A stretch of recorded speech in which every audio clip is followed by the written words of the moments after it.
Hey everybody, welcome to this episode of the Disc Golf Answer Man, a disc golf audio podcast brought to you by Dynamic Discs, where we want to help you become a better disc golfer.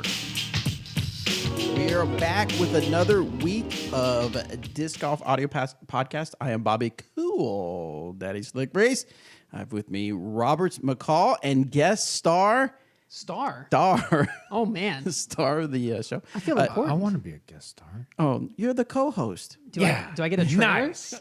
No trailers. No trailers. No trailers. So this is Danny Not one of the Lindahl. You guys know him from obviously from the YouTube videos. If you watch any of our YouTube stuff, he does the beginner's guide, physics of flight, and bag reviews. If you've seen any reviews. Lots of bag reviews. Lots lately, of bag reviews. So yeah, we're back for another week of disc golf questions and disc golf news. A quick reminder. Yes, I have a question. Yes, you in the back. Yeah. Thank you. I was really looking forward to your proper Disc Golf Answer Man introduction because that's how we got Disc Golf Patio. But we're just We're going to skip that. Okay, yeah, no, we're past that. Avoid all that. Okay, So- that's fine. That's fine. All right, so a quick reminder, guys, if you are not subscribed to hear us here on YouTube or on your favorite podcast app, we can no longer be friends. It's just the way it That's is. just the way it is. These So are facts. I would love it if you would subscribe to us here on YouTube or on your favorite podcast app so that we can always be in your face and in your ears. Yeah. I'm a little aggressive today. I was going to say, I would just prefer in your ears. Just the ears, Yeah. okay. Or Just Or like the a ears. little bit in front of your face would be an Just a little acceptable bit? distance. You get Okay, to choose the distance. You tell me where your bubble's at. It kind of depends how big the screen is. Exactly. Yeah. All right, so we just had Halloween weekend. I got to play a little bit disc golf with me and Doug Bjerkes, our Yeah, and event coordinator, shredded, and by the shredded way. it. It's a new course out at Goody's Gravel. It's out in Olpe. It's a 12-hole course that I believe he does like a Airbnb out there. People can stay out there, or if they just want to go out there and just hang out with family, you can barbecue and or do grill stuff, things like that. But we had a little Dynamic Disc Halloween company event out there. We had probably, 30, 35 people out Nice. there. That's awesome. Played a little bit disc golf, had some hamburgers and hot dogs, had a costume contest. It was a really good time. Who won the costume contest? That was actually Aaron Harder and his family. They were peanut butter and jelly. Nice. So Harder was jelly, his wife was peanut butter, and then the daughter was a napkin, and the son was a knife That's awesome. to spread the peanut Crushed butter and jelly. So yeah, it was good stuff. But yeah, like I said, me and Doug won. I won a $50 gift card to Dynamic Discs. What? Nice. Yeah. Wow. So yeah, I'm gonna go shopping. But mostly Doug. I have to give it to Doug. He was shooting pretty good. It was very, very windy. I think we had wind gusts up to 30 miles an hour. So Wow. But yeah, good times. That's awesome. What about you guys? We didn't really do much for Halloween this year. We don't do much for Halloween any year. All right. But with a newborn, we didn't really have time to go get candy or anything. Yeah. So a couple of trick or treaters came up to the house. Yeah. And we forgot, we had our porch light on just because it's normally on. And so I walked to the door and I was like, Oh no, you didn't have any candy. yeah, I was like, hello, children. I had Owen in my arms. It's like, hey, we've kind of had our hands full. So we don't have any candy. I'm sorry. And they're like, okay. And then they just walked away. And then I kid you not, 10 seconds later, another kid came up. I was like, no way. How old were these kids? Well, one was like 11. I mean, he So he could kind of borderline understand. old enough. Right. The next one was like 5. And I was like, Oh, dude. sorry, bro. But You couldn't give him one. gonna Been in get your. real. I lived with you. You Okay. couldn't give her like a granola bar that you probably had in the. yeah. I went and grabbed a granola bar, out. The thing that all kids enjoy. Right, or an apple or something. No, like That's how you get egged, Bobby. We just didn't have anything, so we were like, hey, sorry guys. Quick question. How long are they called newborns? When are they like old borns? Yeah. Or like medium borns? Great question. I'm hoping for the Or medium Jason born Bournes. stage. That's even better. I'm hoping for the medium born stage soon. I've heard those sleep more, Oh, okay, cool. but yeah.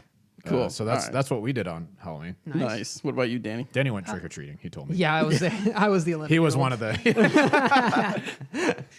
As a medium board. thinly veiled as an 11-year-old, but it was actually Danny. I can pull it off pretty well. I'm not gonna lie.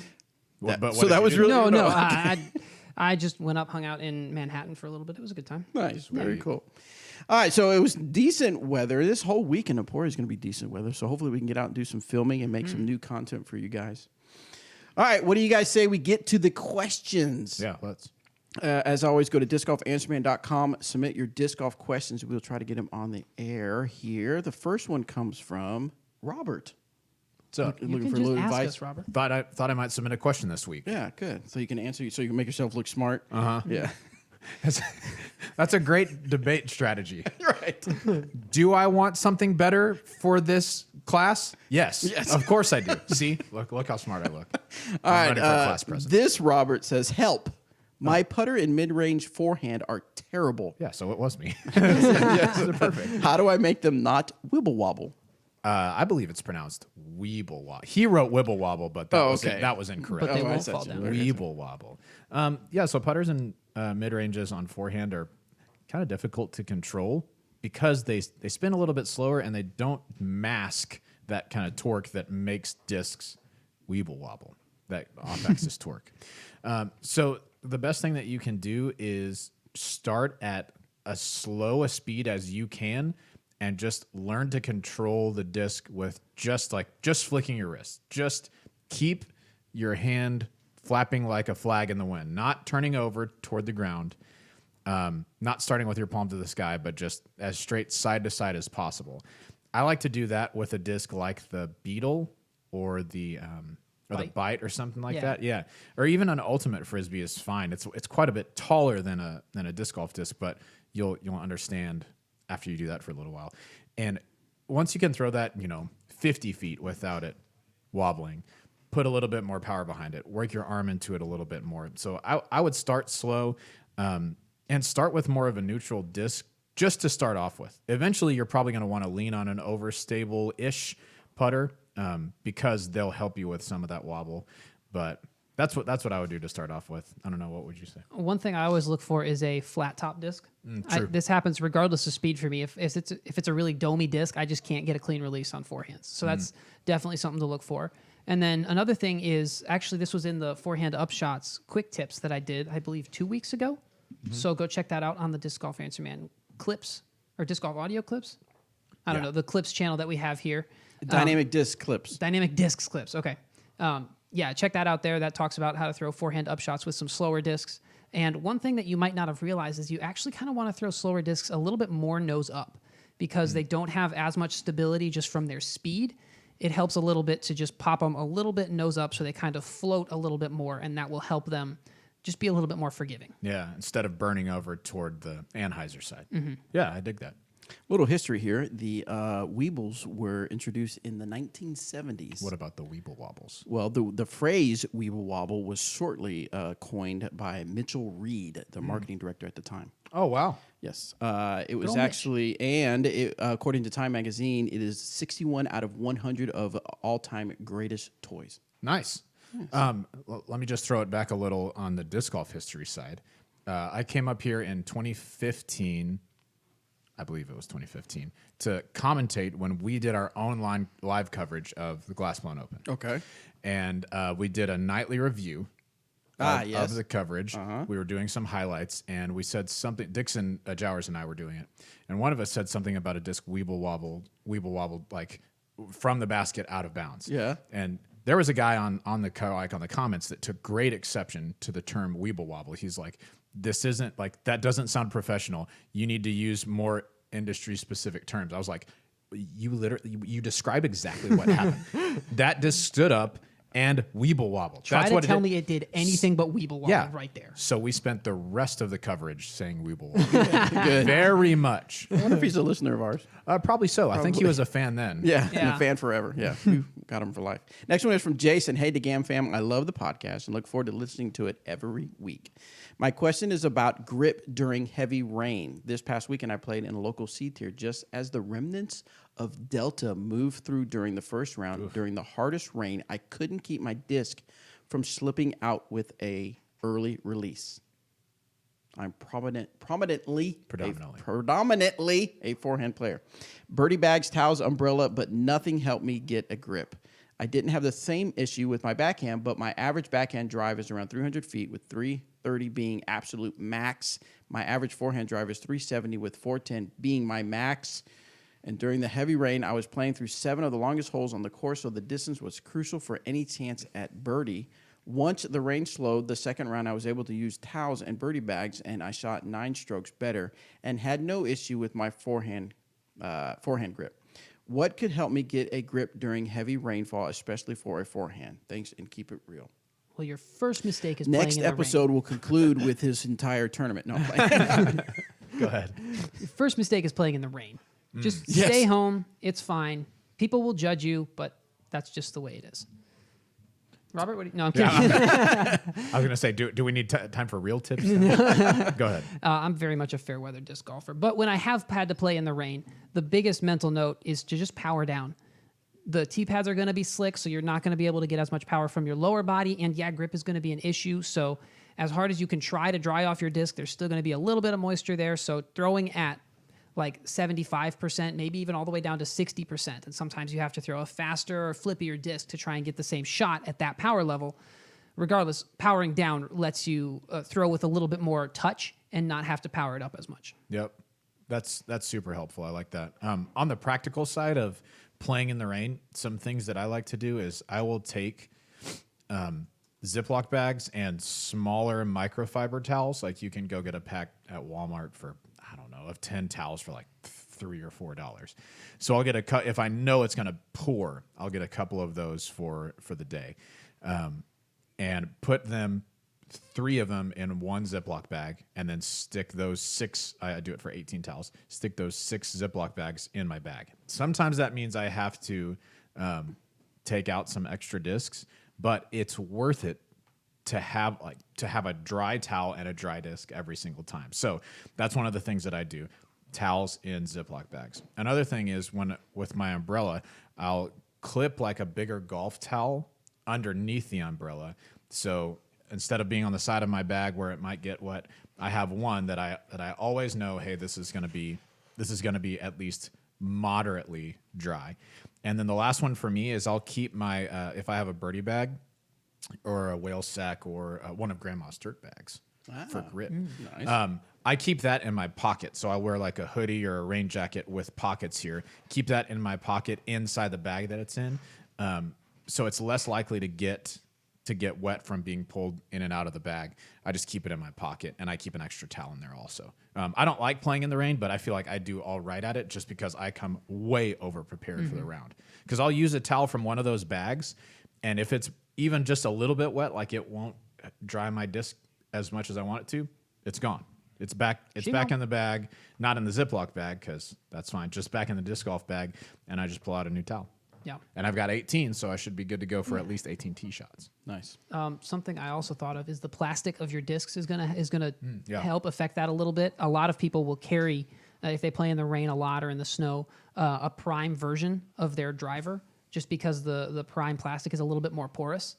And to your note on getting towels from Walmart, I would steer clear of the towels in the automotive department because they're great one time, Yes. but as soon as you get a single leaf like that grazes the edge of the fabric, it's ingrained Now inside it's the all fabric. leaf. Yep, You're talking about that's the true. microfiber towels, yeah. But that's See, it. I like the microfiber towels, but not from the automotive Yes. section, personally. But 100% agree. just saying. Nice. Well, one of the cool things about the Winter Marksman League is that we use the UDisc app. And I remember thinking a while back when UDisc was really starting to gain momentum, a lot of people were downloading, is that they're gathering a lot of statistics and data. For sure. And one of the things that they found in the 2018, the 19 season is that on average, people's putting abilities got better. Nice. Which was really cool. So there's a natural trend of people putting much better, and that's something that they were able to analyze and see. But another cool thing about the UDisc app is that you can actually see how other people all over the world are performing out there. So if you're this winter, if you're trying to figure out how do I keep up with my putting skills, definitely a Winter Marksman League is a way to check it out, a way to see and maintain your putting skills. Yeah. But yeah, go check it out at dynamicdisc.com/WML for more information on the Winter Marksman League. When I first moved from Little Rock to Emporia, there was a Winter Marksman League in Little Rock and in Emporia. And the competition is much stiffer in Emporia. No offense to anybody in Little Rock, but there's just a lot. There's world champions here. Robert McCall's here. Very good putters. And I was kind of bummed after my first week here in Emporia that I got dead last in the MPO division. And then I checked scores. I would have won in Little Rock. Oh, nice. So he's moving back now. That happened to me a lot at our Winter Marksman League. I would go with Eric, and he would just rattle off like 65, 68, 62. and I would maybe get in the 50s like once. All right. Pretty discouraging playing with someone who's that good of a putter, but still a fun time for sure. All right, next one comes from Aaron. Excuse me. At what distance would you consider an ace to be impressive? I feel slightly underwhelmed by aces less than 200 feet. What are your thoughts? If you count it as an ace, it's an ace. Yeah, I mean, if it's an impressive one, is kind of irrelevant. It's just you get to write a 1 down on your scorecard. Yeah, I mean, an ace is an ace. You threw it right into the basket, but obviously there are varying degrees of coolness, I guess you'd say, a cool factor, whatever, of aces. I mean, obviously, if someone gets a 300-foot ace is much more impressive than a 200-foot ace. Someone that gets an ace that has 2 or 3 trees in their way, or someone that had to do a little S shot to get the ace is kind of more quote unquote impressive. Oh, definitely. I would say those are more impressive, no doubt. Yeah. But the fact that you threw a disc into a basket from the tee pad, 1 shot, that's pretty cool. I mean, I think that's fun to watch. And like my only ace in Emporia, we've talked about this a little bit, but is hole 2 at Hammond Park. Sick ace. It's not the shortest hole in town, but it's very close. It's like 150 feet. But at the time, it was to tie Paige Shoe at tags to maintain my tag. Huge win. She did not like that. Massive. I did like that. You were very I impressed. was She pleased. was not. Yeah. But I mean, like, certainly not an impressive ace, but it was fun. Yeah. And I ran around like it was a huge deal. and everyone signed my disc, including Walter with his paw on there. So Nice. I feel like it matters the most to the thrower of the ace, right? Like Yeah. if you're hyped that you threw in from 85 feet for par, I'm hyped for you, Dude, right? yeah, that's like, sweet. Sick. But if personally I have like a 210-foot ace that I forget about sometimes. Like when I'm thinking of how many aces I have. I only have like 7. So it's not a ton for how long I've been playing. But I just tell myself I'm playing smart and playing for par or playing for birdie. That's what I do too. Yeah. Reality is I'm just bad. But yeah, so that one is like I was hyped when I got it. And if somebody was excited about that, I would be excited for them. But I don't really count it. But it doesn't that stand out as highly like, in oh my mind. gosh, this was so cool. Now, on the other hand, Yeah, that one. my most hole impressive 8, though. ace is 555 feet. Yeah, it was sick. Just got to bring that up every chance I can. I wasn't there for it, but like the thought that hole could be aced is kind of nuts. It was all the wind. Yeah. Well, yeah, but still, Yeah. it doesn't matter. That's awesome.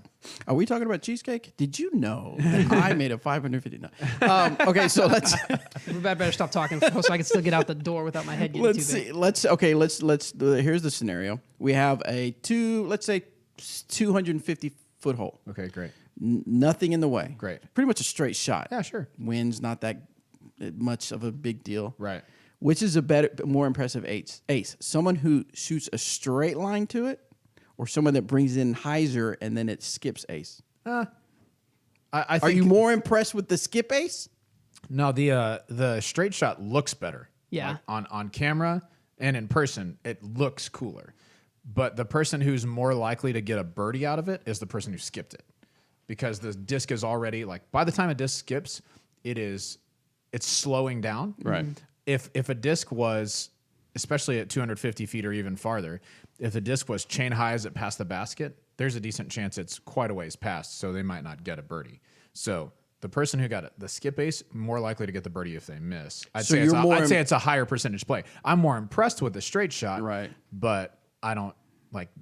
It's less likely for them to convert for their birdie. Which do you think you'd get more like, whoa, that was awesome? Either doesn't matter. Yeah. Either one that goes in the basket. All right, let us know in the comments below. Which do you think is more impressive, a straight shot into the basket or a skip ace shot? Do you have any skip aces?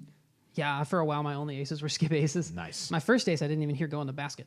Oh, that's awesome. Yeah, it was around a corner. Me and my brother walked around and flipped out. My first ace was a thumber ace. Nice. Dude, yes. The old thumb ace. Yes, I was playing doubles with a friend. We were playing against 3 of our buddies, and we were down 1, or we were tied going into the last hole. The worst of the 3 players just absolutely parked this hole. And we're like, oh my gosh, you gotta be kidding me. This is your only contribution all day. So I just threw a thumber just to try and be safe, and we heard chains around the same time that it would have gone in, but none of us saw it. And so we were like, So we got up there, and it was in. I was like, wait. And we beat them by 1. And Nice. I never let them forget about it. Sick. Nice. All right, well, let's take a quick break from the questions and check out Danny's disc golf tips. This time it's on turnovers. That's This week for Danny's quick tip, let's talk about turnovers. Getting a backhand shot to fight its natural rotation and finish to the right for a right-handed throw is tricky, and getting it to land with accuracy is even harder. So these are my tips for throwing more accurate turnover shots. The first is to commit to the angle. It's incredibly common for players to struggle with this shot fading out early or not holding the angle all the way into the ground. This is most commonly a result of not committing to the Anheuser angle for the whole shot. So when throwing a turnover, make sure to raise your arm a little bit as you lean back and throw, and follow through down towards the ground. You want the angle your arm swings on to match the Anheuser release angle you're aiming for. The second is to not always throw your most understable disc. While it may seem easier to get that disc to finish to the right, it will tend to forgive mistakes easier than a more neutral disc. A straighter disc will force you to execute the shot rather than doing it for you. The Bounty is a great disc that splits the difference here. If you commit to your angle, it will fly a beautiful turnover line, but it's also got enough fade that it will let you know if you didn't. The third is patience. Turnovers are difficult to learn, and they're much more complicated than flat shots or hyzers, so give yourself some grace. Once you have them down, they're a powerful shot to have in your arsenal. So those are my 3 tips to throwing better turnover shots. Let me know in the comments or in the Disc Golf Answer Man Facebook group what your go-to turnover disc is. And stay tuned to Disc Golf Answer Man for more tips on how to become a better disc golfer. All right, thank you, Danny, for that disc golf tip. If you're looking for more bite-sized videos of our questions, Anthony's or Danny's videos, then you should subscribe to the Dynamic Discs Clip YouTube channel. Just simply search Dynamic Discs Clips, click subscribe, and then ring that bell for your morning dose of disc golf. Oh, Hey, nice. Bobby, you're welcome. Thank you for being my boss and telling me to make those. Appreciate it. So no, it's really cool because we do have that channel. We have about 2,500 subscribers, but basically every morning, 8 o'clock in the morning Central Time, a video comes out of past Disc Golf Answer Man questions, and eventually you'll start seeing the little videos that Anthony and Danny do as well. Nice. So, Sounds good. All right, let's get back to the questions, guys. This next one is from Alex. Does the fact that Eric doesn't... I wonder if we should save this one for Eric. We probably should. Yeah, I'll save that one That's for Eric. fine. I can answer it for him, but You want to answer it? I can. Okay. Does the fact that Eric doesn't throw forehands impact his course design? I've heard several commentators suggest holes are more forehand friendly as opposed to the backhand turnover. Does he just not design these types of holes? Or are they actually a myth? I've heard that he just goes out with an EMAC truth, and wherever it lands, Right. that's where he puts the basket. It's a good spot He for a just hole. throws it. Yeah. Yep. He gets a lot of aces on his own design courses. Very many. Okay, Alex, good question. So I think, yes, those holes exist that are more friendly for a backhand turnover than they are a forehand. Specifically ones that maybe have slope away from the basket on the right side of the basket, where you could throw a turnover that's kind of panning back to flat as it reaches the basket, as opposed to a forehand that usually is going to have some skip on it. Well, plus a forehand's going to be like late fade, whereas a turnover kind of curves the whole way. Yeah, it's constant. Yeah. Right. But while those holes exist, the question that you're asking about Eric and not throwing forehands, no, that does not impact his course design because he's a good course designer. And if he was here, I don't think he would say this about himself, but Eric has played. He said, I'm a good. No, he's played thousands of courses at this point. He's designed, I don't know, a whole bunch. I mean, into the Several? 20s, 30s, a lot. Into the severals. Yeah, into the severals. At least the 10s. Right. But because he's played so many all over the world, he knows what makes a good course and what makes a bad one. And so I think balance is one of the best things that a course designer can offer. Eric knows that. And so he's never going to make a course that's just backhand hyzers, straight shots, little, maybe like 1 or 2 turnovers. You're going to see a pretty balanced course when you play one that Eric has played. Even if it's not the exact same number of forehand and backhand tee shots, there's going to be aspects where you have to use that shot at a different place on the course. So maybe a par 4 is like a backhand hyzer off the tee, but then it would be a great place for a forehand hyzer into the green, something like that. So while he doesn't throw forehands, that doesn't mean he doesn't design for anhyzers and forehands. He's a pretty balanced course designer. I mean, plus you can put a basket where you can't throw a disc to, but you know somebody can. Right, for sure. And EMAC's been around. He knows enough different people. He's seen enough different throws. He knows how forehands fly when you throw them very hard, even if he can't do that. And so he can still put the basket there. It's not like he has to be able to pin it just to put the basket there. Yeah. For sure. All right, next one is from Kaysen. I was throwing a fuse, but it would never fade, which is great for a straight tunnel shot, but I am looking for something that has a little more fade. What do you recommend? And please keep it realer than real, that real could be real. Okay. Movie reel or fishing reel? Yes. All right. Is there one about rakes? Rakes. Something about rakes on sale or something. Okay, great question. If you are throwing a fuse and expecting it to finish to the left, then you've chosen the wrong disc. It is great, like you said, it's great for what you chose it for. Really super straight shots, or even something that finishes just to the right. But if you're looking for a similar flight that finishes just to the left, I think the regular Truth is a great disc for that. It's not quite as overstable as the EMAC Truth. It doesn't have quite as much fade at the end, but it's pretty straight, just a subtle fade toward the end of the flight. I think that's a good one for that. The Gatekeeper might be another good one for that as well, although it's going to be more overstable than a normal Truth will be. What about the Compass? Compass is slightly less overstable than the Gatekeeper, Yeah. probably slightly more than the normal Truth, but both, I mean, great discs. I'm just thinking it has a similar feel to the fuse with that like beadless kind of rim. It does, yeah. But yeah, it's the less stable discs aren't going to fade as much. And Yeah, so for sure. that's just by virtue of the way they are. Yes. What about the Claymore? Claymore's a good one too. I think it's not quite as understable as the fuse, but it's more prone to finish straight for a lot of people, I think. But I mean, that's one of those where you should just try as many of those as you can. If you have friends who have a Compass, a Claymore, a Truth, Steal it. yeah, take it out of their bag. Don't say anything. No, ask them to borrow it just to throw a few shots, and you can kind of gauge which one you want to pick up after that. What about a medium pepperoni pizza? Thin crust. I mean, if it hyzers, then that's what you want. You have to mark it before it's PDGA legal. Right. No. We will not test if it will hyzer because we will just eat it. Right. Sharpie on the bottom. Thank you. Yeah, the next Will at Heiser is just us. just We were going to test this. No, we're hungry. Yeah, sorry, hungry. Eating. All right, next one comes from Reed. Hey to Gam fam. I'm struggling to settle on a grip for throwing 10-speed plus drivers. I have very small hands and struggle to have consistent releases on my distance drivers, and my nose angles are all over the place. I've watched Danny's videos where he talks about getting the fleshy part around your index finger on the top of the disc to help keep the nose down. The only problem is when I do that, my index finger barely gets around the underside of the rim. I have no problem gripping mids and putters because I use a modified fan grip, but my hand gets very sore after throwing drivers with that grip. Any help would be really appreciated, and as always, keep it really reals. I kind of added a reel there. Yeah, that's good. Just for His name was Reed. digital yeah. licensing. Reed. Dramatic licensing. That's good. Yeah. You have a license to dramatic. Yes. James Bond. And Okay. to kill.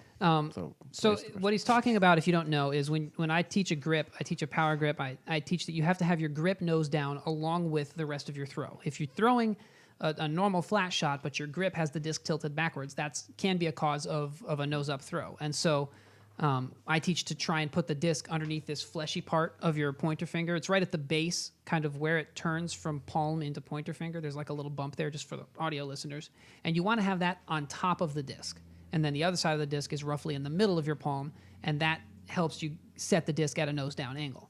But honestly, my hands aren't super big either, and that is about as long as my pointer is, as long as my index finger is to get around the rim there, especially of faster discs. So when I can't get that on top of the disc, it ends up just being kind of in the middle, but still the disc is at a nose down angle. So that usually means I might have to raise where the disc is at the base of my palm rather than being in the middle. It's kind of up closer towards my thumb, and that will just help still set the disc at a nose down angle. But I will say you can compensate for all of this with just tilting your wrist down like you're pouring coffee more, and making sure your pull is nice and flat. Do it. Do it. All right, one more question. This is on course design too, but we'll take a stab at it as well in the absence of Eric. I'm looking into purchasing, this is from Scott, I'm looking into purchasing a 27-acre plot of land in New York. We saw what happened with the New It looked like he Zealand. just wrote New York, but no. I could tell. Yeah, it's I'm, good. I'm very interested in getting a professional to come down and help us design the course. In a moderately forested area, what is the typical cost of building a course, including tree removal, baskets, tee pad, and designs? Thanks, you all. I like that you combined New York and y'all. Yeah. I mean, to That's be what fair, he he wrote did, it. yeah. He wrote it. And I'm a big proponent of y'all. Are you? Because the second person plural, I think that's the best one of those. I don't like you Yeah. guys. I don't like use guys. Use? Hey, use guys is a thing. People say that. No, I know. But about use? Well, that sucks. Oh. Anyway, to answer your question, it's going to vary a lot depending on who you use and what they charge for their time. Eric is going to be a great resource for you here if you'll email coursedesign@dynamicdiscs.com. He can get you started on that. It also depends on what type of baskets you choose. It depends on what type of tee pads you do. How many trees are you going to have to get pulled down? Are you doing the work yourself? Or are you getting the city to do it? There's just a lot of aspects that go into purchasing and putting a course in the ground. So, I mean, I could give you a guess. I'd say you're going to be probably around the 20 or 30,000 range to start. There's probably more cost than that involved in getting all of it put in, but that's kind of a stab in the dark. And I don't typically defend Robert, but in this case, I will have to defend him and say that, yes, he's right. There's so many variables. Nice. So take that as a win. Yes. Yes. No, I'm just kidding. But Win yeah, I for mean, the day. are we talking like one tree removed to 20 tree removes? You know, it's just, Right. it's really hard to say.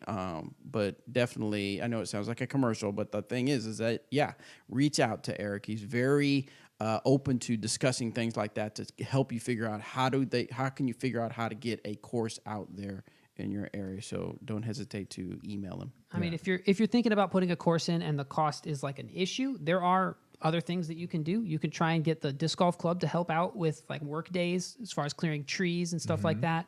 You don't necessarily have to have tee pads and baskets to start out with. You can start out with just 2 rocks and a tone pole, or a painted spot on a tree, and just to lay out the course and kind of get the feel for it. So As you raise money or something. yeah, like and that. make it like a process and stuff like that. You can also collect cereal top box. Yeah, I hear it's a huge investment. Oh wait, that's Cereal something box else. tops. Yeah, that's something different. Yeah. I don't think they have those for disc They don't golf have for courses disc yet. golf? They should. No. That's Not yet. terrible. Yeah. All right, so Anthony has been doing some disc reviews for us, and particular disc that's coming out that everybody's excited about, including a lot of our pros, is the Bounty. So let's hear from Anthony on the Dynamic Discs Bounty.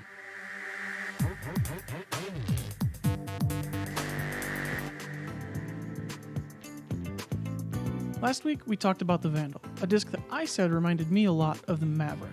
This week, though, well, we're going to talk about a disc that also reminds me of the Maverick, but slower. That disc is the Bounty. With a smaller rim and large bead, the Bounty brings a different feel to the Dynamic Discs mid-range lineup. At slower speeds, the Bounty will fly nice and straight, glide for days, and hardly fade offline at the end of its flight. When thrown at higher speeds, the Bounty will show off its understable flight and gently drift to the right without burning into the ground. This understability is what makes the Bounty an excellent disc for turnover shots. As Danny said earlier, turnovers can be extremely tricky, and disc selection is a critical first step in throwing an accurate turnover. The Bounty offers the perfect stability that wants to accentuate your turnover lines. When throwing hyzer flips, you'll get some dead straight shot through the trees, again, with very minimal fade out at the end. If you missed it during the 2020 Trilogy Challenge, now is the time to collect the Bounty.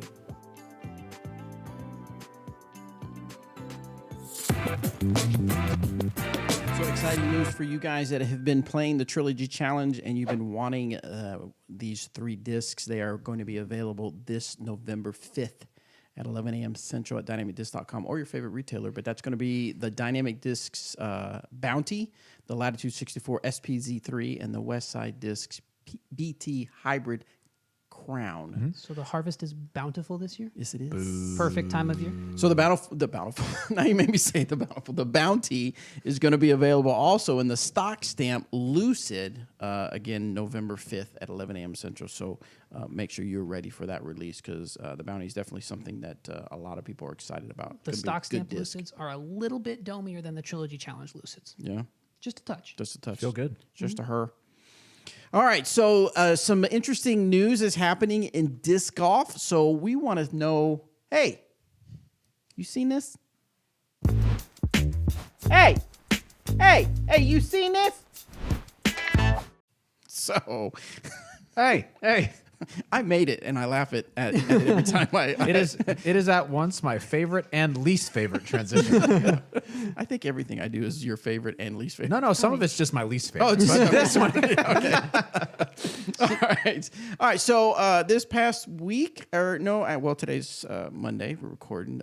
Last week, Disc Golf Pro Tour announced the 2020 Disc Golf Pro Tour All-Stars. These All-Stars were selected using Disc Golf Pro Tour standings, awarding the honor to the top 8 in both the men's and women's fields. The top 4 in both divisions are designated as Lead Card All-Stars, and the next 4 are the Chase Card All-Stars.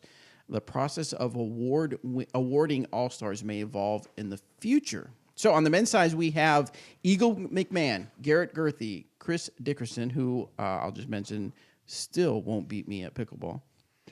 Kevin Jones, Nicola Castro, Calvin. That's just my way to put it out there. I want to tempt him to come down so we can. 100%, yeah. Calvin Heimberg, Ricky Wysocki, and Paul Macbeth. On the women's side, we have Heather Young, Kona Panis, Jessica Weiss, Missy Gannon, Haley King, Sarah Holcomb, Katrina Allen, and Paige Pierce. So it looks like this is just a way to kind of give a name to the people that do the best on the Disc Golf Pro Tour. Am I kind of reading into this? Yeah, it kind of seems like highlighting them and for their play, their awesome play this year. So I mean, that's what All-Star weekends are. You know? Well, sure, I know, but I mean, it's just like it was something new. I mean, we always knew who the top. It is people cool to were, see in so disc golf. It's cool to see it named, given a name, and so they can do stuff with it.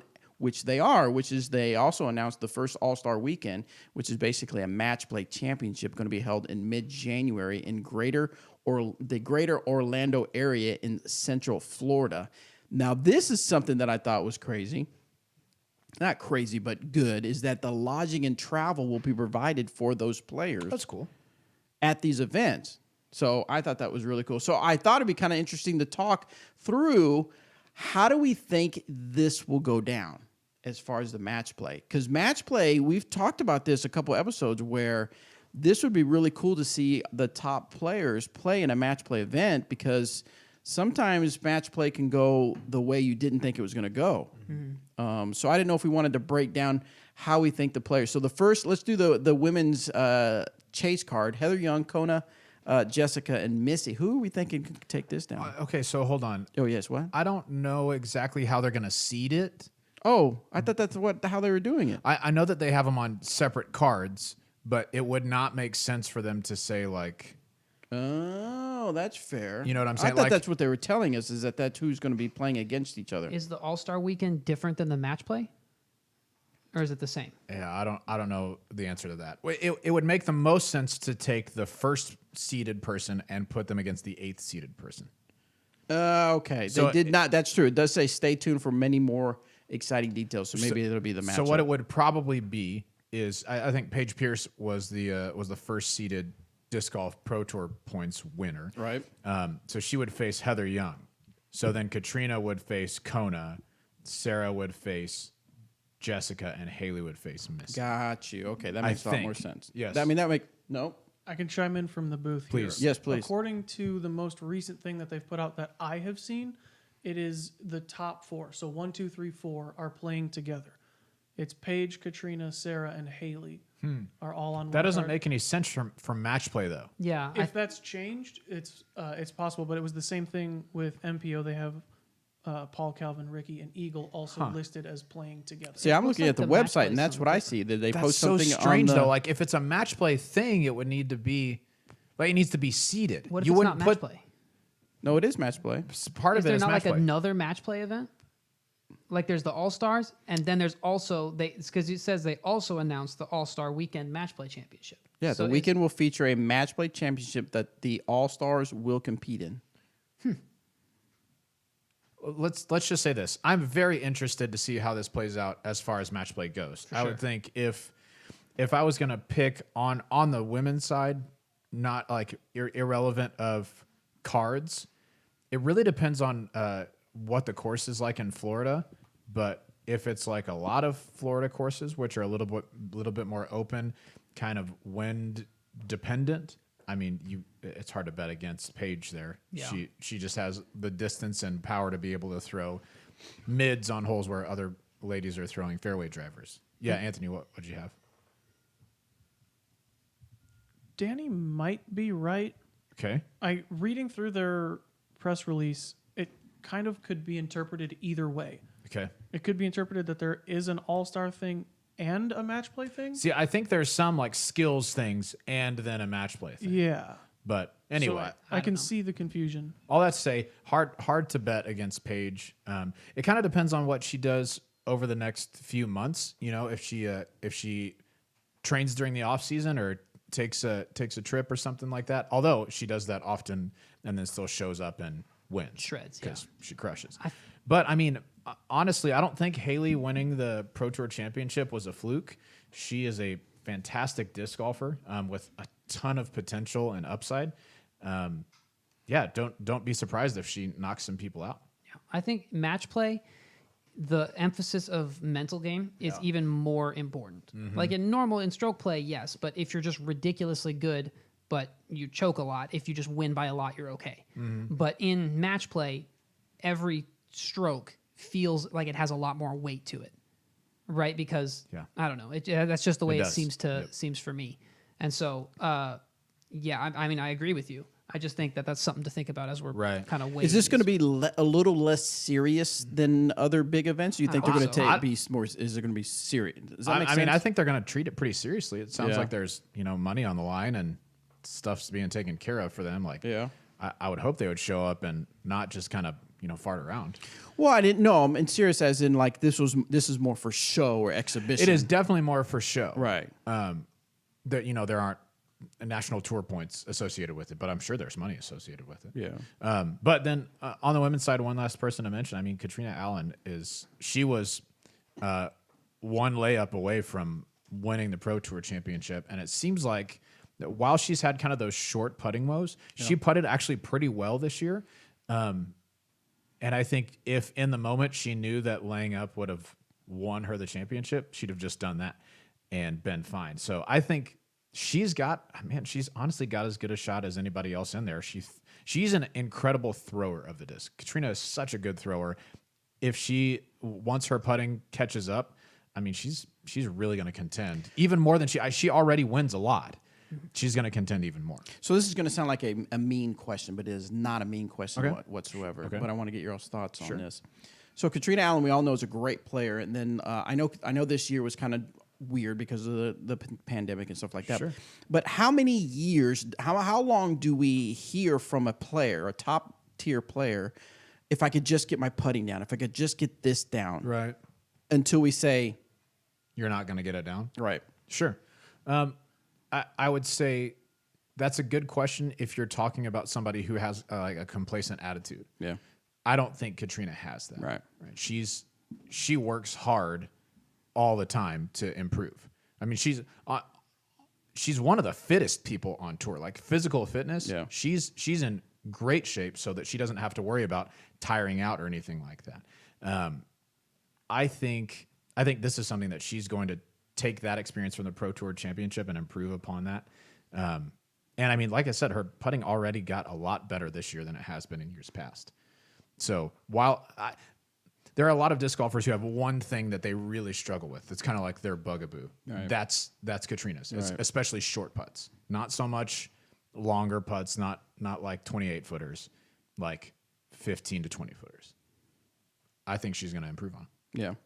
And then I would imagine Haley King, I think you mentioned this before, like you said, it's not a fluke, but how much more pressure is this now that she I mean, the names like Paige Pierce, Katrina Allen, Sarah Holcomb, it's something that you normally see at the big events, hitting the top and stuff like that. Haley King isn't always in that top mix, and now all of a sudden she's thrown on this as number 4, thrown in this card. I mean, obviously that probably presents a whole nother level of tension and need to perform amongst these top performers. Haley doesn't strike me as like a nervous person in general. Yeah, but it's all about confidence for her.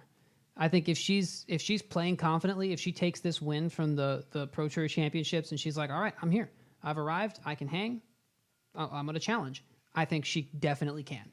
But if she convinces herself that it's a fluke or she got lucky or something like that, then that's when she'll kind of fall a little bit farther down the leaderboard, I think. So it's 100%, even more so a mental thing. It's just whether or not she's feeling confident. Yeah. I would say one of the people that, one of my favorites to watch, but one that I think it's going to make even a bigger splash in 2021 is Missy Gannon. Yep. I love her composure. I've always loved her attitude. She's always fun to be around. Obviously hung around with her more when she was Team Dynamic Discs, but even when we could this past year, just always all smiles and stuff like that. And I just really think she's going to perform even better in the years coming up. Definitely. All right, so over to the men's side. On the chase card, we have Kevin Jones, Chris Dickerson, Nico, and Garrett. Now, should we go with the scenario? I think we just need to talk about all 8 together. Just all 8 together? Okay.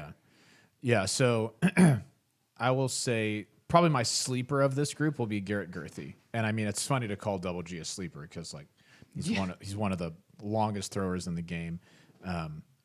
His putting has come along too. That's his hang up, is if he's making inside the circle putts, then he's freaking hard to play against. Literally GG. Yes. But I like him in Florida because there's a little bit of a home field advantage, you know. That's where he's played for years. That's where he kind of cut his teeth in disc golf in Florida.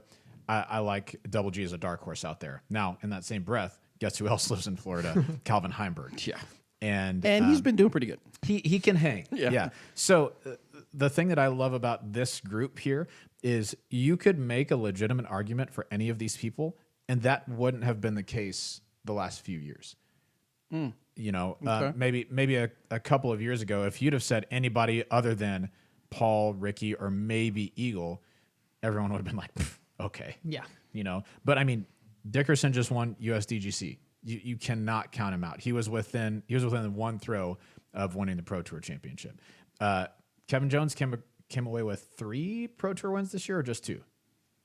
I don't know. I can't remember. I know that he played really well this year. Nico kind of snuck up on everybody and won the Preserve, a big bomber course. I mean, Nico throws far, but he didn't throw as far as, you know, Simon, Eagle, those guys, and came out and got a big one there. Really, you could make an argument for any of these guys. I like Calvin and Chris moving forward. I think they have the sort of demeanor that a winner of something like this will have. I definitely think that's what it comes back to. They're like just I was cold-blooded. Saying, it's just all about mental game. Yes, because all these guys can execute. All of them have every shot in the bag. It's just, can you execute it at this time against somebody else? I think Calvin and Chris both just have nerves of steel and set up really well to play match play. I like those guys for this. So this is going to sound like maybe a weird observation. We're used to it. That's got a standard fare. Fair point. I was a little surprised. It just sounds weird. I was obviously happy to see Nico LeCastre on here because he's Team Westside and all that. Sure. Good guy, great player. And I'm not saying he's not a great player, but he did kind of. I didn't realize he had done so well in the Disc Golf Pro Tour standings. He did. Yep. He was just really consistent up there, not just barely not making the coverage, but he was there every time. Right. And then winning the Preserve obviously helped. Yeah. Right. Who do you think? Let's see. Got down to Garrett there, and the next person. Did you guys look at the standings at all? What The Disc Golf Pro Tour standings? Yeah, say what they were. What do you mean? We just went over the top 8, which is the people we talked about, Right. the All-Stars, right? So the person right underneath Garrett, what do you think? What would be a guess of yours? James Conrad or somebody like Emerson? Robert was right. Close was Emerson because he was next. I just thought it was interesting. According to this, James Conrad I was actually looking to see where Simon was at because I'm a little. I get that this is all based on points, but sometimes I don't get confused. But in actual, like in baseball All-Star weekends, sometimes if the person isn't the best player, they still make an All-Star weekend because they are such a big name. Correct. And so when I didn't see Simon that comment, and I thought, well, I wonder how that made me curious. I wonder how close he was. He literally, Garrett was at 361.5 points. Simon was only at 293.41. Right. What? That's more of a deficit than I thought. What place was that? 15th. Okay, yeah. Above him was Kyle Klein. Yep, Kyle's a Adam, baller. is it Hames? Hamas. Paul Uleberry, Philo Emerson, and then James Conrad. Right. Really came back swinging this year. He did. Yeah, he did. He was out injured most of last year, right? Yep, he had some good finishes this year. That's a really good question about Simon. He just didn't perform as well this year, especially in the Pro Tours, as he has in years past. He battled some injuries this year as well. Yeah. He had to end his year a little bit early, didn't play in the Pro Tour finale because he just didn't have his whole game. That was when he said he probably should have ended the season earlier, but he was stubborn and wanted to keep playing. Yeah. So in a traditional sense of All-Stars, if you were just hand picking, it's a no-brainer that you put Simon in there. But since they're going off of Pro Tour points, he just didn't have the year that these 8 gentlemen had. Yeah. All right. Anything more to say on the performance here? I mean, obviously, we're going to learn more, and we'll talk about it more here on the podcast when more news comes out of Disc Golf Pro Tour. But definitely, I would say this is when I first saw the news, I was like, whoa, this is really cool. Way to go, I'm excited Disc Golf to watch Pro that. Tour. Way to go, Jeff Springs. Well, and in everybody January. involved. Like, Yeah. we don't have disc golf in January. Yeah. And this is going to be some exciting stuff, actual stuff to talk about and actual stuff to watch as far as disc golf play. So another announcement that was made was the USA Ultimate teams up with the PGA to offer Ultimate Disc Golf. So this is the Ultimate Disc Golf Derby, disc golf using approved Ultimate Disc at local tournaments in select cities. What is it? Yeah, select cities. Yep, select cities. So basically, it's going to be a round of playing disc golf, but using ultimate discs to throw into a basket. A quick, brief read-through of the article is just a way to bring the two sports popularity together, to get a few people that play ultimate, introduce them to disc golf, and maybe a little vice versa. A lot of people said it was kind of reminiscent of more of the super class type events. What are your all's thoughts on this? Have you ever played disc golf with a catch disc, like an ultimate disc? I have not. Yes. I mean, I've played around, but not literally seriously played around with it. I played a tournament that was first juniors, like junior discs on junior baskets, and then it was aviators on Mach X baskets. And you can't putt them. No. Not only do they not like fly right when you putt them, but you actually had to backhand them with like a little bit of force. Like Especially on Mach X's. a good amount to get them into the basket. And so if you missed, you were going way past. That is correct. So I think it's going to be a lot harder than people think, but it's fun, man. I think it's a great way to get people who are comfortable throwing an ultimate disc.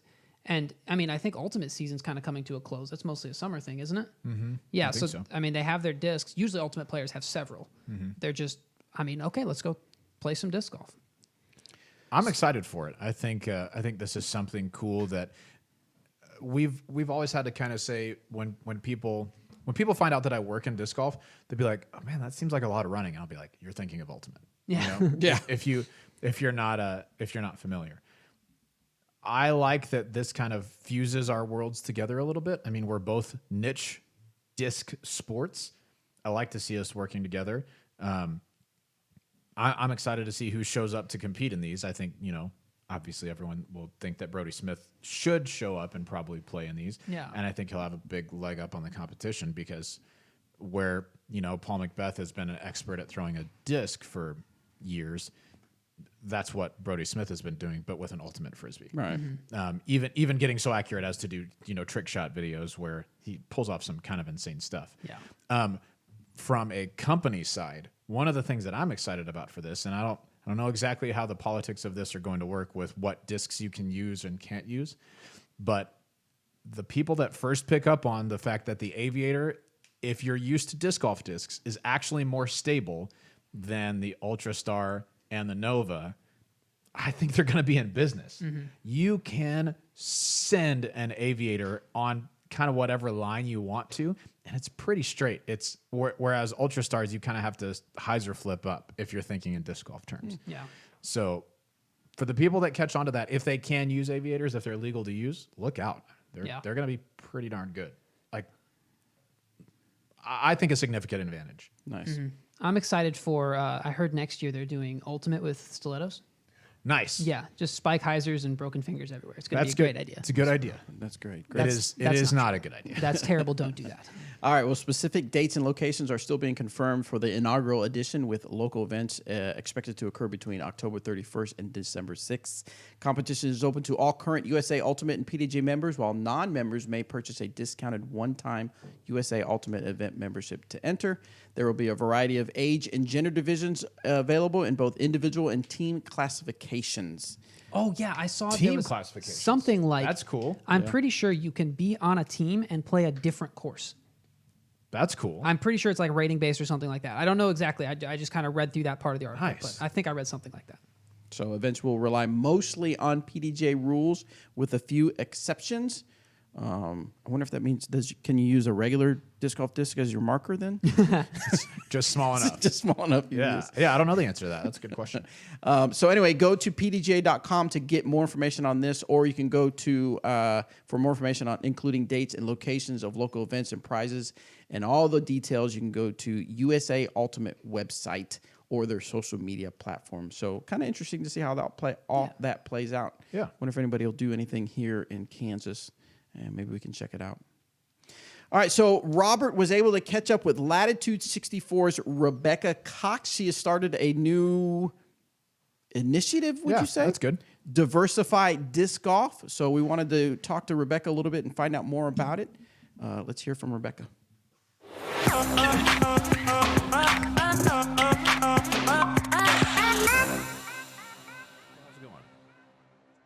It's going well. How are you? Awesome. Doing well. Thank you. Where are you at right now? Right now I am in Manchester, Tennessee. Whoa. Just for Halloween. That quite a trip just for Halloween. Okay. I respect it. Yeah. Well, my best friend lives here and I only get to see her a couple times a year. So made the trip out. Cool. That's awesome. That's super cool. You get to do that. Yeah. Fantastic. Well, tell me a little bit about, you started a project called Diversify the Game. Tell me who's involved with that and what you guys are doing. Okay. I guess I can just start from the top. This year has been super weird and I've been wanting to do something, and I came up with the name Diversified Disc Golf a little while back, and I had been talking with different pros, like kind of bouncing ideas off of people. And then just one day I randomly found a post from Sally Chapman, the woman I'm working with. It's on this disc golf women's only Facebook page. So I just happened to see it. And she said something along the lines of, if you think it's hard being a woman in disc golf, try being a Black woman in disc golf. So, it spoke to me. So I commented under it and I was like, I know how you feel. Like, I'm trying to work on diversifying the sport. Like, if you have any ideas, let me know. And, she had a ton. And it turns out she's like super passionate about the sport. I mean, I think she only started this year. She only just now got a PGA membership, but, everyone gets bitten by the disc golf bug. So, she's passionate and it's amazing. So we've created Diversified Disc Golf. It's a Facebook group right now, but we're in the beginning stages of pushing our initiative into a nonprofit. So we're not established yet. Obviously there's a lot that goes into creating a nonprofit, but we have a lot of ideas. We have just so many things going on right now. I feel like I'm in college again. Right. But it's a lot of fun, and I think we're going to do a lot of good with it. Yeah, that's super cool. Okay, so give me like next couple of months to Diversify Disc Golf. What can we look for from you guys? What's like the main goal next little bit here? Good question. Right now we're working on funding to, get all the paperwork for the nonprofit and everything together. And, once we have everything, we're going to be pushing out content and different things on all of our social media platforms. And we're going to be really taking over the hashtag Diversified Disc Golf. And our main goal, obviously, with this is to diversify the sport. And I just want to take a moment to kind of clarify that, Mhm. because I think when a lot of people hear diversity and minority, they automatically think race, which, that is partially what it's based on. Me and Sally are Mhm. both, mixed race Black women. So, obviously we want to see more people like us in the sport. But on the Facebook group, there's so many different stories from people all over the world, from all different walks of life. So, and a large majority of disc golfers are, what is it, like 25 to 35-year-old able-bodied white males. So, Mhm. technically anybody who doesn't fall into that demographic is by definition a minority. So, so that's kind of what we're trying to do, is grow the sport for everyone who, like, you know, so that includes women, children, Yeah. masters, grandmasters. I mean, I saw a post on the page about someone wanting to see more disc golf courses that are wheelchair friendly. Mhm. And I'm like, I've never seen someone in a wheelchair play disc golf before, probably because the courses aren't very wheelchair friendly, Sure. So it's so nice to get all different kinds of perspectives from the Facebook group, and kind of that helps us to grow the nonprofit and really get the right idea about what we want to do, because we want to do this right. We want to Right. do this the right way, and we're the first ones doing it, so we're kind of just learning as we go. We're not going to get everything right away, but we are passionate about it and we're learning, and we want this to be a very good thing for everybody. Man, that's so cool. I'm Yeah. so excited. That's just, it's cool to hear. I looked at the demographics just the other day, and it's right now 93% male, 7% female. And even in the demographics, females are underrepresented, but like you said, you said you're a mixed race Black female, and even demographics outside the one that you mentioned a second ago seem very underrepresented. So yeah, to have a voice and to have someone interested in growing outside of just that big demographic, that's super cool. I'm excited. I think that's going to be really awesome. Yeah, I'm really excited too. And Sally Chapman, she's a wonderful person. You can tell she's really passionate. She's getting all of this together. She asked me to be VP of the nonprofit. And I told her, once the tour season starts, I'm not, disc golf is going to be my main job. I'm going to be focused on winning tournaments. And then I won't be able to put 100% of my focus into, everything that we're working on. So it's really great to have someone like her who's going to be on top of things. And, she's going to be doing stuff when I'm not going to be able to. So I think we make a really great team. And, I think it's a match made in heaven, I think. Yeah. Man, that's awesome. That's awesome. Give me 30 seconds on what your off season is going to look like outside of diversified disc golf, which it sounds like you're going to spend a lot of time working on. Where are you going to spend your off season? What are you going to be working on this off season? Okay, good question. Again, I'm going to be in Greenville, South Carolina this off season. So staying with a buddy of mine. He is also a disc golfer, so I think he has like baskets and stuff at his house, which is awesome. But yeah, just pretty much working on everything. I know I changed my run up this year, so that's kind of been a struggle. But the good thing about it is like towards the end of the year, I was kind of starting to be more competitive rather than just like playing bad, which I think is a good sign. And even at this last tournament I played at the Myrtle Beach Open, most of the strokes that attributed to me not getting the place I wanted wasn't due to my run up. So I couldn't even blame that. So, but that's also a good thing. Yeah. So just really dialing in my run up, trying to get more distance, trying to get the timing right. Cause I only have like 112 speed in my bag right now. Cause when I try to throw them, I like really rip them over. So just getting that dialed in is going to be my main focus. But obviously, I want to get my circle one putting down. I want to really, I really want to hit the season with a good note and not have to so a lot of field work, a lot of practice for sure. Definitely. Yeah, that's super cool. Yeah, whenever you work on anything with your form or anything with your game, it always feels like a step back before you can really improve.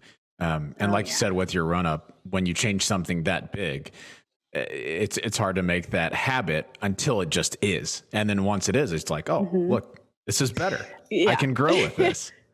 Right. And it's so weird because, growing up playing disc golf, I never had to think about my form, Right, I you was a just threw. kid. I picked stuff up easy. I just threw, I just did whatever. And, when I started having to change it, it was just so frustrating, especially mentally, because I had my mental game at such a good point. I was top 5, top 10 consistently. And then, I have this good mental game and then I'm playing at this level and it's like, oh, Right. no. Yeah, those need to match up. Yeah. Yeah, right. So I was struggling, like, tell myself to be positive, but I'm like shanking shots and it's just like, oh, my heart. But I'm like, oh, just keep going. It'll be worth it. So Yeah. yeah. This off season, time to dial it in even more. Get you on the podium. Yeah, and I'm also going to be working with Seth Munsey, Disc Golf Strong. I'm going to do an off-season program with him that I'm really excited about. I'm going to get myself in shape, Awesome. Yeah, it sounds like you're going to have a busy off season. That's good to hear. Yes, very busy. Very cool. Well, Rebecca, thanks for taking the time. Appreciate the time to talk with you today, and I hope that Diversified Disc Golf grows like crazy during the off season. Yeah, thank you so much. Thanks for having me. All right. Hey, we'll see you later.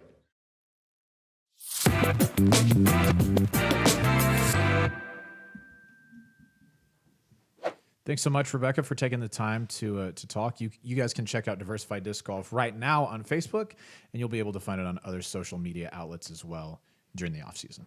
Excellent. Thanks, Robert. Yeah. One of the cool things I love is Speakpipe questions, because we get to hear from you. We get to hear your voice. You get to do all the inflections where I don't have to add my drama to it, you know. You don't have to worry about grammar either. Exactly. Grammar or anything like that. It's all on you at this point. Right. It's all on you. Bobby actually fixes a lot of grammatical issues that you guys have. It's I true. do. Yeah. I fix them, but sometimes then after I fix them in my head and I keep reading, I'm like, wait, I should have not fixed it that much. Right. Yep. That's all right. We should have people write the questions and then try to read what they wrote. That might be a good practice. Whatever. Let's get to Speakpipe. Anyway, Speakpipe. So what do we got, Anthony? The first one is from John.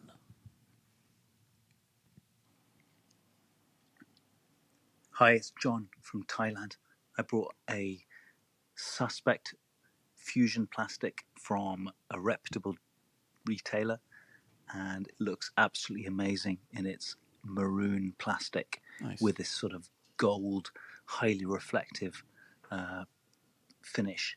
But unfortunately, there's a big rectangle where the sticker was that the retailer put on it. Yep. So what should I do about that? Should I just accept that? Or should I be questioning the retailer for basically ruining the finish of your lovely disc? Thank you. Bye. So the stickiness from the sticker? Yeah. Yeah. First of all, great question, John. And I don't know if we've had callers from Thailand before, but that's cool. Welcome from Thailand. Yeah. I used to live in Thailand. No, I didn't live in Thailand. I was stationed in Thailand. I was in the Marine Corps, stationed in Okinawa. I lived in Okinawa while I was stationed there, but then I went to a 45-day Cobra Gold 95. It was just a training exercise. Went out to Thailand. Cool. Yeah, it was crazy. I was going to say, I believe Okinawa's in Japan. Right. I was in Okinawa. We traveled to Thailand, 45 days. It was the most amazing. And the things we did would probably belong on more of a Joe Rogan podcast, so we'll save it for then. So I've heard of yes. Thailand before. Totally. Thailand is a country. I could roughly point to the hemisphere. Probably. Anyway, thanks for the question. Okay, is the residue from the sticker on the front or the back? Because that's gonna really determine the way that we go about it. If it's on the back, you can pretty much use whatever you want to. Goo Gone will do it. Acetone will do it. Those are your two best options probably. If you don't have access to either of those, fingernail polish remover will also do it, but it doesn't have as much acetone as just pure acetone. So you'll have to give it a little bit more elbow grease to get all of the residue off. That's if it's on the back of the disc. Then you can just go to town. It's not going to damage the disc. You can just fix that. However, sorry. Let me roll it back a little bit. For future stickers, if you take it off and you're able to get all of the paper portion of it off, but there's still residue behind, use the paper portion to just stick it back on, and you can get a lot of the residue off that way. That's how I try to get as much off as possible before going to Goo Gone. But it sounds like you're probably in a spot where you're past that point. If they put it on the front of the disc, you're going to have a little bit more difficult time not damaging the stamp. So what I've done when taking stamps off of discs before is kind of the same process for taking this residue off. Is instead of just putting that acetone on a paper towel or an old T-shirt or something like that, I'll put it on a Q-tip and be extremely careful around the stamp. That's the best way to get it off without damaging the stamp. But if you use acetone, be aware there may be a point where you just touch the foil, and it doesn't take much for the acetone to just take that foil straight off. So options. One, if it's on the back, Goo Gone, acetone, or if you still have the sticker, you can do it that way. If it's on the front, be very careful, or you can remove the stamp entirely and leave like a suspect bar stamp if it's not covering any of the letters. You can do that as well. It's a little touchy, but that's what I would do. Don't lick it. Yeah. After that, make sure, by the way, if you do use acetone or Goo Gone, do it outside in a more well-ventilated area. It is not great to breathe for a long time. Gotcha. All right, what's next, Anthony? Next up, we have a question from Nora. What's up, DGAM fam? Chuck Nora here from Dixon, Illinois. Nice. Our Dixon Disc Golf Club has been working hard to grow the sport. We just finished building another dynamic disc course right in the heart of town. Nice. We are planning a grand opening event where I'm going to host a short 10-minute clinic or like a Disc Golf 101. I could talk about disc golf for hours, so 10 minutes is pretty tough. My question for you guys is if you had to pick like 5 main things to tell or teach a new player, what would they be? Obviously, number 1 is to have fun. What else do you think? Thanks for all you guys do. And as always, keep it real. Thanks, Nora. Nora is actually a really good follow on Instagram. She posts disc golf stuff there a lot. So Noratorious is her name. She's got the clever, the Chuck Nora. She knows what's up. Yeah. So anyway, Nora, thanks for calling in. And yeah, Noratorious. Follow her on Instagram. Well, if you had to pick one thing to put in the group of 5 things, It's like technique or like, well, she's only got 10 minutes. oh man. So it's gonna be pretty quick. So it's probably not a lot about form, just literally how to play. Yeah, it would. If you did Well, it something depends on the form-wise, audience. it would have to be pretty basic. Pretty basic. Yeah. Do you understand basic, Danny? No. Okay. I exclusively Complex do. only. That's kind of the way I do it. If I was showing someone just the very basics of how to throw a backhand, right? Because like usually you say, okay, you can throw the disc however you want. The 2 most popular ways are backhand and forehand. Forehands you throw like this, backhands you throw like this. I would probably demonstrate a backhand and emphasize you don't really want to curl your wrist. You just want to use your elbow more. Yeah. And that's really kind of as in-depth as I would go because I don't want to do much more than that. You don't overwhelm them Yeah. at the very beginning, yeah. Yeah. How about you? What's one thing that you would pick? One thing I would pick as a person that's having some shoulder issues is the proper when people were teaching me at the very beginning, when someone taught me, they said nothing about warming up, stretching, or getting ready for your round. Yep. So I think we need to start figuring out how to set people off to succeed, and that's to realize that this is an athletic activity. Right.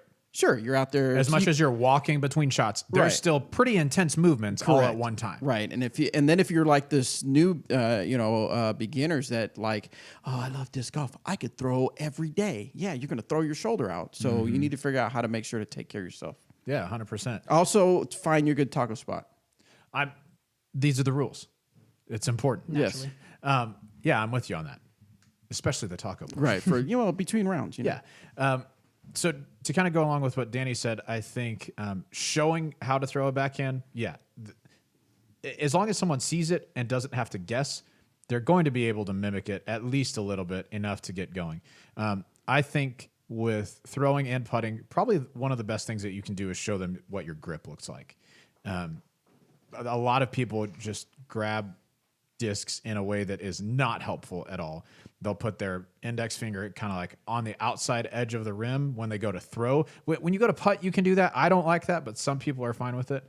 But when you go to throw, you're changing your last point of release from, like one of your knuckles to a whole pad of your finger. That's just going to create some inconsistencies. Don't do that. Don't let them do that. just kind of show them how to grip it to start off with. When I do it at clinics, I'll just have someone hold their palm up to the sky, place the disc in it so that they wrap their fingers naturally around it, and you kind of pinch in between your index and thumb. Once you've done that, everything else is going to fall into place a little bit. Yeah. I think one of the things that's hardest to tell about disc golf at the beginning, I don't know if I would make this one of the points, but disc golf is a lot harder than it looks. Yes. You will not succeed immediately. Yeah, that's part of why it's so frustrating for a lot of people is like, it looks, oh, just throw it there. But it's actually really hard to just throw it there. Yeah. And if you've tossed an ultimate frisbee or a beach frisbee before, then you just think, oh, this is the same. And it's the same motion. No. It is not. It is very, So not the It is same very motion. different. Yeah, very different. All right, guys. Well, that's all the time we have for this episode. We appreciate you tuning in. Make sure you check out Winter Marksman League. Get yourself a league started or find out where your league is being played. dynamicdisc.com/WML. Also, make sure you subscribe to us here on YouTube. Hit that bell, tap the bell, ring the bell, click the bell, Pile drive the bell pile drive the bell, from the top rope. hit the bell in the throat. Wow. Whatever. So violent. The bell's not having a good day. No, it's not. No. But it's going to notify you when we upload new videos. And we were brainstorming this morning about some new video ideas. So hopefully we have some good fun stuff for you in the next couple of weeks. Also, subscribe to us on your favorite podcast app so you'll get the audio version. What's your favorite podcast app, Bobby? I use it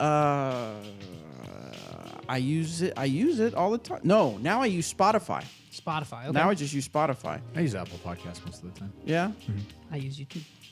You use YouTube for your podcast listening? Because I have the Do the you premium. you pay the Yeah. premium? Oh, nice. I'm not trying to Do you watch like any it? ads. I love it. I Man, watch. So I think much about it YouTube. all the time for when I switch between apps and it stops and everything else keeps going. I watch a lot of YouTube though. It would be embarrassing if I pulled up my metrics because I'll have it on just to make noise while I'm falling asleep or something like that. Sure.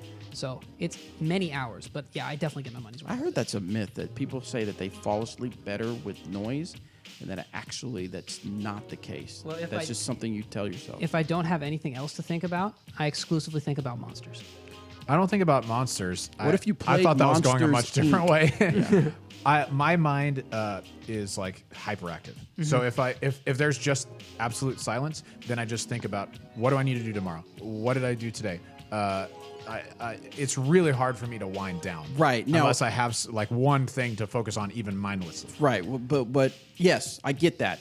But We should have made that's this a hot just take.